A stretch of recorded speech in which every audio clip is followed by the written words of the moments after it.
Hello, friends. From childhood, we are told a simple sentence: life is beautiful, you must live it. But have you ever stopped and asked a dangerous question? What if life is not beautiful for everyone?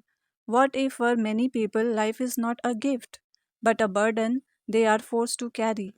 Today, we are going to question some of the deepest assumptions of society. Why do people bring children into the world?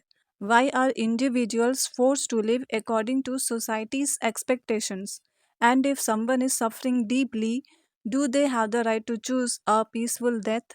This video is not about giving comfortable answers, it is about confronting the uncomfortable truth of existence. Welcome to the absurd circle. When a child is born, society already has a script ready. And when the child is a girl, the script often becomes even stricter. People say, don't spend too much money on her education. You will have to save money for her marriage. When, why send her far away to study? From a very young age, her life is shaped by expectations created by others. Then, after marriage, the next pressure begins. People start asking, why don't you have a child yet? It has been so many years. Who will take care of you in old age? Notice something carefully. These questions are rarely about understanding life. They are about maintaining a social system, a system where one generation produces the next. So the cycle continues. Many people say children are a blessing, and sometimes they truly are. But if we are brutally honest, many reasons behind having children are not philosophical or compassionate. They are practical and often selfish. People want someone to support them in old age, someone to continue their family lineage, someone to take care of property or land, someone to fill emotional loneliness. But here is a strange truth: nothing truly belongs to us, not the land, not the houses, not even the people we call ours. Everything ultimately belongs to nature and time. We arrive here briefly like travelers. Yet many people bring new life into the world without deeply questioning whether that life will actually have the conditions to flourish. Look at the world honestly. Millions of people are born into conditions where basic needs are missing. No proper education, no clean drinking water, no health care, no safe environment, no economic stability. Some people are born with severe diseases or genetic disorders.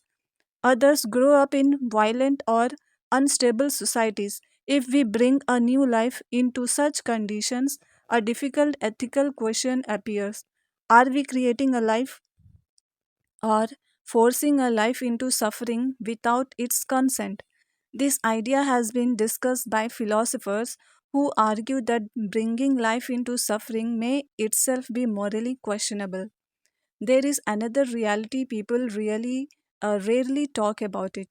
Many individuals are living with chronic illness, severe mental health struggles, deep loneliness, constant physical pain, or overwhelming economic pressure. From the outside, society keeps repeating the same message: life is beautiful, keep going, you must live. But for someone trapped in unbearable suffering, those words can feel empty because the experience of life is not the same for everyone. For some people, life becomes a daily battle against pain.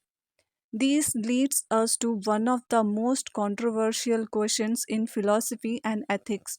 Should a person have the right to choose death if their suffering becomes unbearable? In some countries, a practice called euthanasia exists.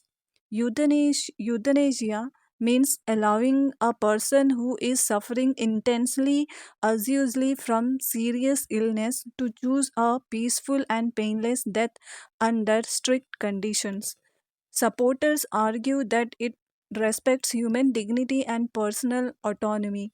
Critics argue that life is sacred and must always be protected. So, society stands at a difficult crossroads between two powerful values, the sanctity of life and the freedom of the individual. The French philosopher Albert Camus once wrote, "The only serious philosophical problem is suicide." What he meant was this: before we discuss politics, morality, or success, we must answer a deeper question: is life worth living? For many people, the answer is yes. But for some individuals trapped in relentless suffering, the answer may not be so simple. Forcing someone to continue living when their existence has become unbearable raises another question: is that compassion or is it cruelty? Life can be beautiful, but it can also be painful, chaotic, and deeply unfair. Ignoring suffering does not make it disappear. Real compassion may require us to face these difficult questions honestly, not to destroy the value of life, but to understand the true complexity of existence. And perhaps the most important step is this: before creating new life, before judging someone's suffering, before repeating the phrase, life is beautiful, we must first ask ourselves, do we truly understand what life is? Because existence itself may be the most mysterious circle we are trapped inside. The absurd circle. Thank you so much for standing by me.